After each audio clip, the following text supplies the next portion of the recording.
Hello everyone, welcome back to my YouTube channel. So Bayes theorem mathematical statics का ये हमारा एक another topic है। थ्योरम है, ये बहुत छोटी और बहुत शॉर्ट थ्योरम है जो आपके एग्जाम में पूछी जाती है शॉर्ट क्वेश्चंस में बाय नेम। ठीक है, आपको इसका स्टेटमेंट याद करना है। मेनली फॉर्मूला बेस्ड है, मैं ज़्यादा टाइम नहीं लूँगी, 2 मिनट में ये आपकी थ्योरम को मैं अच्छे से आपको एक्सप्लेन कर दूँगी। आप उसको लिख के याद रखें और ये आप ऐसे ही करके आए, क्योंकि ये ज़्यादा नहीं, शॉर्ट क्वेश्चन पूछी जाती है और फॉर्मूला बेस्ड है हमारे पास ये बॉयज़ थ्योरम। ठीक है, तो ज़्यादा इसमें कुछ सोचने वाली बात नहीं है, ज़्यादा टेंशन लेने की बात नहीं है। बस इसको आपको याद रखना है, फॉर्मूला याद करना है और उसको इम्प्लाइड करना है और उससे आप हो गए theorem complete.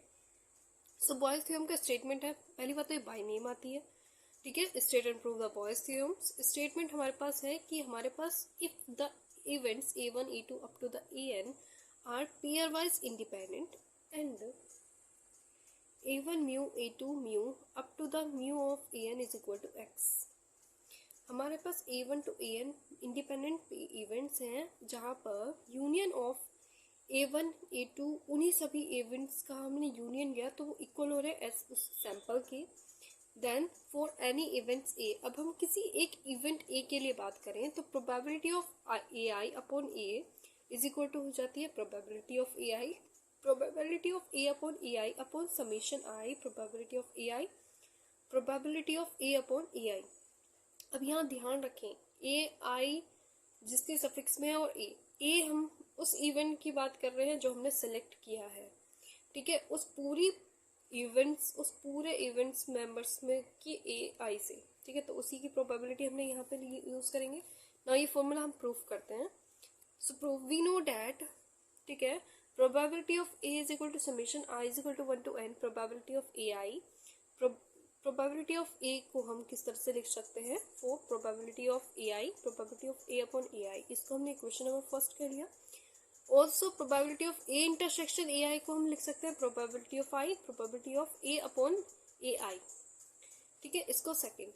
Now probability of A upon AI upon A को हम लिख सकते हैं probability of intersection AI upon probability of A। Now combine करेंगे इन थ्री इक्वेशंस को।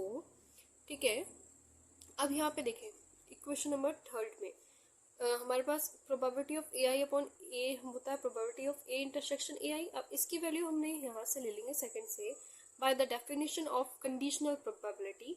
तो वो हो गई हमारे पास probability of I, probability of A upon AI। और प्रोबेबिलिटी ऑफ A हमने ऑलरेडी ये हमें पता है फॉर्मूला, तो summation I is equal to n probability of AI, probability of A upon AI। So बस सिंपल यही हमारी थ्योरम है और इसमें कुछ है ही नहीं ज़्यादा। बस आपको ये फॉर्मूला याद रखना है, फॉर्मूला इम्प्लाई करना है। कौन सा फॉर्मूला याद रखना है, एक तो मेन फॉर्मूला बॉयज़ थ्योरम का और तीन फॉर्मूले ये कि प्रोबेबिलिटी ऑफ A क्या होता है, probability of A intersection AI क्या होता है, probability of AI upon A क्या होता है। कंडीशनल प्रोबेबिलिटी यहाँ पे यूज हुई है, वो फॉर्मूले इसमें लगा देंगे, थ्योरम हमारी कंप्लीट हो गई। सो आई होप आपको अच्छे से समझ आइए। तो थैंक यू फॉर वॉचिंग, मिलता है नेक्स्ट वीडियो में।